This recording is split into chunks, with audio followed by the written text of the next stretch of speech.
پہلے آپ نماز کی شرائط کے حوالے سے مطالعہ کر رہے تھے۔ آج ہم نماز پڑھنے کا طریقہ اس کا مطالعہ کریں گے۔ پہلے ہم برکت کے لیے نبی کریم رؤوف رحیم صلی اللہ تعالیٰ علیہ نبی الکریم کی احادیث مبارکہ بخاری و مسلم میں حضرت سیدنا ابو ہریرہ رضی اللہ تعالیٰ عنہ روایت فرماتے ہیں کہ ایک شخص مسجد میں حاضر ہوئے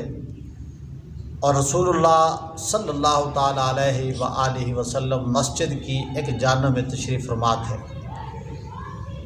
اس شخص نے نماز پڑھی اور پھر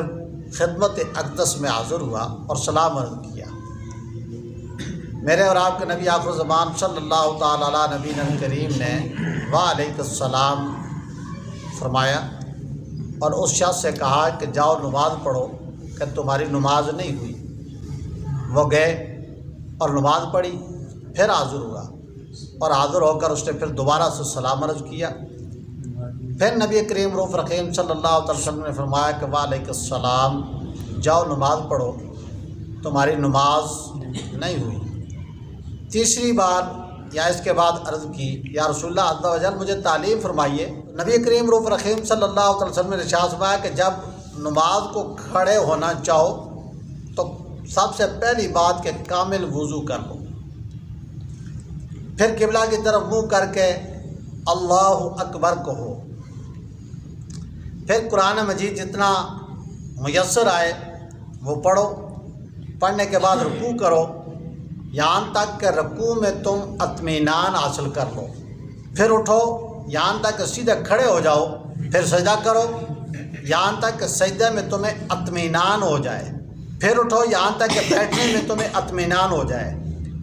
پھر سجدہ کرو یہاں تک کہ سجدہ میں اطمینان ہو جائے، پھر اٹھو اور سیدھے کھڑے ہو جاؤ، پھر اسی طرح نماز اپنی مکمل کر لو۔ اب یہ وہ حدیث مبارکہ ہے جس میں میرے اور آپ کے نبی آخر الزمان صلی اللہ علیہ وسلم نے نماز کو صحیح پڑھنے کا طریقہ اس کی وضاحت فرمائی۔ ہم اکثر و بیشتر جب نماز پڑھتے ہیں تو ہم ارکان مکمل نہیں کرتے، رکوع میں جاتے ہیں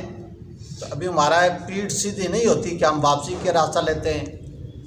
جب ہم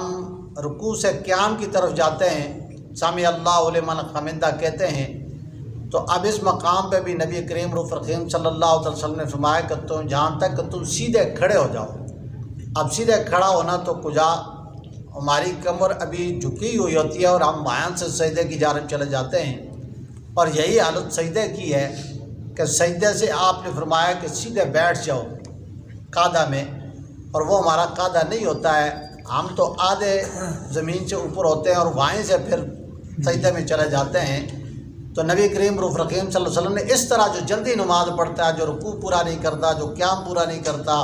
جو سجدہ پوری طرح اطمینان سے نہیں کرتا، نبی کریم صلی اللہ علیہ وسلم نے 3 مرتبہ اس کو واپس بھیجا کہ تو جا اور اپنی نماز کو مکمل فرما۔ اس بات سے ہمیں سوچنا چاہیے اور فکر کرنی چاہیے کہ نماز پڑھنے کا، نماز کی ادائیگی کا صحیح طریقہ کون سا ہے اور ہم نے کس انداز سے نماز ادا کرنی ہے۔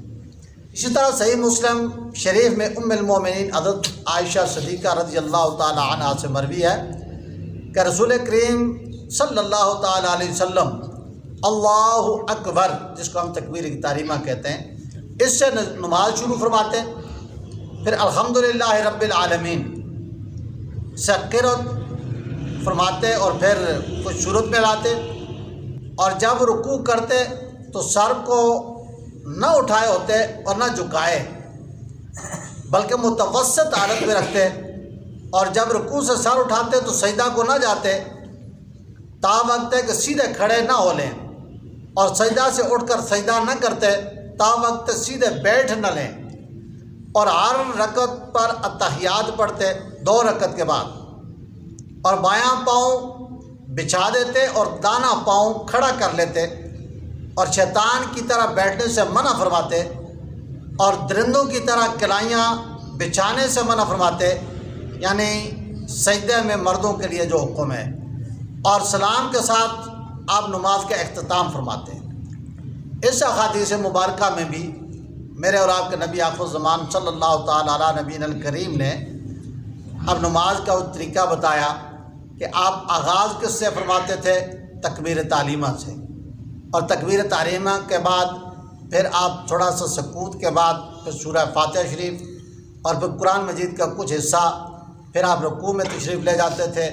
رکوع بھی آپ پورا فرماتے تھے، رکوع کے بعد پھر آپ قیام کی طرف جاتے تھے اور آپ سیدھے کھڑے ہو جاتے تھے۔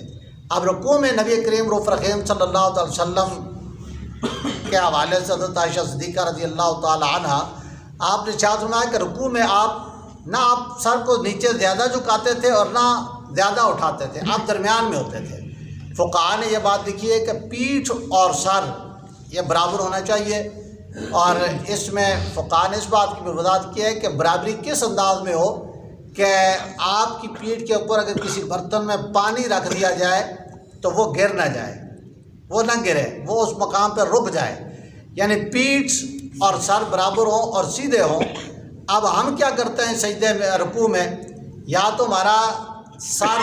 بالکل نیچے کی طرف چلا جاتا ہے اور پیٹھ سے جو ہوتی ہے وہ ککڑوں ہوئی ہوتی ہے، اور یا تو پھر ہم قیام کے قریب ہم رکوع کرتے ہیں۔ یہ حالت رکوع کی ٹھیک نہیں ہے۔ رکوع کرتے ہوئے نبی کریم رؤوف رحیم صلی اللہ علیہ وسلم نہ اپنے سر کو زیادہ جھکاتے تھے اور نہ اوپر اٹھاتے تھے، بلکہ پیٹھ اور سر کو درمیان میں برابر رکھتے تھے۔ اب اسی طرح دونوں سجدوں کے درمیان میں نبی کریم رؤوف رحیم صلی اللہ تعالی علی نبینا الکریم ایک سجدہ کرتے تھے اور پھر مکمل طور پر بیٹھ جاتے تھے یہاں تک کہ سکون ہو جاتا تھا، اور سکون کے بعد دوسرے سجدے کی طرف آپ تشریف لے جاتے تھے۔ اس طرح نبی کریم رؤوف رحیم صلی اللہ علیہ وسلم نے تشہد بیٹھنے کا طریقہ آپ نے بتایا کہ بایاں جو پاؤں ہے اس کو نیچے بٹھا دیتے تھے، اس کے اوپر تشریف فرما ہوتے تھے، اور دایاں پاؤں جو ہے اس کو کھڑا کرتے تھے، حتیٰ کہ وہ آپ کی انگلیاں جو مبارک تھی وہ اس طرح زمین کا انگلیوں کا پیڑ زمین پر ہوتا تھا اور ان کی پشت جو ہے وہ قبلہ رو ہوتی تھی۔ سامعین وقار، پھر اسی طرح نبی کریم رؤوف رحیم صلی اللہ علیہ وسلم سجدے میں ہم جاتے ہیں تو سجدے میں جانے کے بعد اکثر لوگوں کی عادت ہے جب وہ سجدہ کرتے ہیں تو سجدے میں ان کی یہ کلائیاں زمین کے ساتھ مس کر رہی ہوتی ہیں، تو یہ بات نبی کریم صلی اللہ علیہ وسلم نے اس بات سے منع فرمایا، یعنی سجدے میں ایسی حالت میں بیٹھنا آپ نے منع فرما دیا۔ اسی طرح تشہد میں دونوں پاؤں کے اوپر اس طرح بعض لوگ بیٹھ جاتے ہیں، اس بات سے بھی میرے اور آپ کے نبی آخر الزمان صلی اللہ علیہ وسلم نے منع فرمایا، اور جب آپ نماز سے باہر تشریف لاتے تھے، ختم فرماتے تھے تو سلام کے ساتھ ختم کرتے تھے، السلام علیکم ورحمۃ اللہ۔ اس طرح بخاری شریف میں سہل بن سعد رضی اللہ تعالیٰ عنہ سے مروی ہے کہ لوگوں کو حکم کیا جاتا کہ نماز میں مرد اپنا دانا ہاتھ بائیں کلائی پر رکھیں، یہ دانا ہاتھ ہے، یہ بائیں کلائی ہے، اس کے اوپر اس انداز میں نبی کریم رؤوف رحیم صلی اللہ علیہ وسلم نے فرمایا کہ اس طرح رکھنا چاہیے۔ اللہم صلی علی سیدنا و مولانا محمد و علی آل سیدنا و مولانا محمد مبارک وسلم۔